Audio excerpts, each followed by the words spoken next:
Assalamu alaikum, and welcome back to our channel. Today, we journey back in time to explore the life of one of the most remarkable and influential figures in Islamic history, Umar ibn al-Khattab.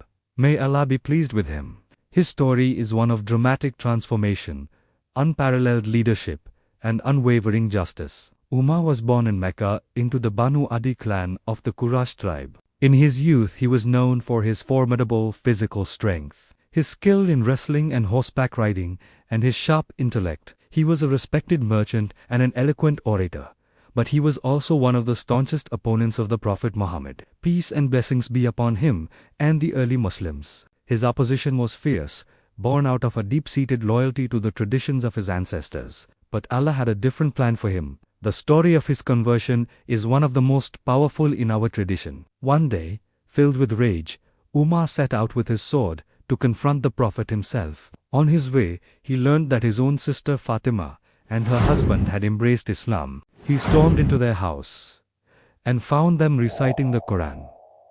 In his anger, he struck his sister, but when he saw the blood, he was immediately filled with remorse. He asked to see what they were reading. They showed him the pages from Surah Taha. As Umar read the divine words, his heart, once as hard as a rock, began to soften. The beauty and truth of the Quran pierced his soul. Overwhelmed, he went straight to the Prophet. Peace and blessings be upon him, not to harm him, but to declare his faith. I bear witness that there is no God but Allah, and that Muhammad is his messenger. The Muslims, who had been praying in secret, rejoiced. With Umar on their side, they finally felt strong enough to pray openly at the Kaaba. His conversion was a turning point for the nascent Muslim community, a victory granted by Allah. As a companion, Umar was known for his wisdom and his directness. The Prophet, peace and blessings be upon him, valued his counsel deeply and gave him the title Al-Faruq, meaning the one who distinguishes between right and wrong. Umar's commitment to justice was absolute. He was never afraid to speak the truth, even when it was difficult. His presence brought strength and clarity to the Muslims. After the passing of the Prophet and the Caliphate of Abu Bakr, Umar was chosen as the second Caliph. His 10-year reign is often regarded as a golden age of Islamic governance. He was a leader who truly served his people. He would patrol the streets of Medina at night to check on the condition of his citizens firsthand, ensuring no one was hungry or in need. One famous story tells of him seeing a woman boiling stones in a pot to quiet her crying children. As she had no food, Umar's eyes filled with tears. He rushed to the state treasury, loaded a sack of flour and other provisions onto his own back, and carried it to the woman himself. When his servant offered to carry it for him, Umar replied, "Will you carry my burden for me on the day of judgment?" This was the humility and sense of responsibility that defined his leadership. Under Umar's caliphate, the Islamic State expanded significantly, but it was his administrative genius that truly cemented his legacy. He established the Islamic or Hijri calendar. He created a structured system of public treasury, known as the Bait ol-Mal.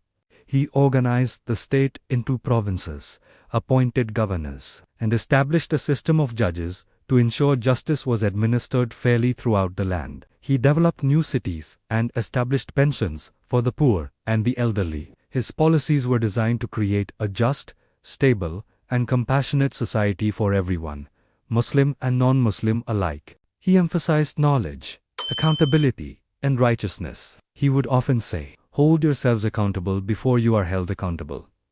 This principle applied to him first and foremost. He lived a simple, austere life, despite being the leader of a vast and growing empire. He wore patched clothes and ate simple food, setting an example of piety and detachment from worldly luxury. Tragically, Umar's life came to an end in the year 644.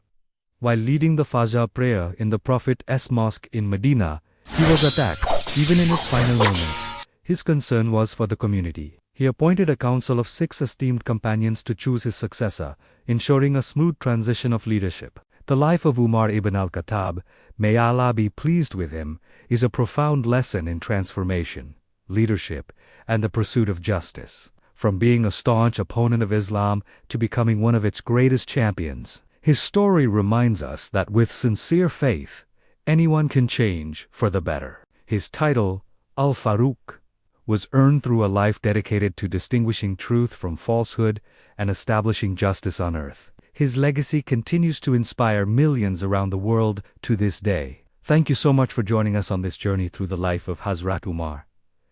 If you found this story inspiring, please give this video a thumbs up and share it with your friends and family. Don't forget to subscribe and hit the notification bell so you don't miss our future videos. Until next time, may peace be with you.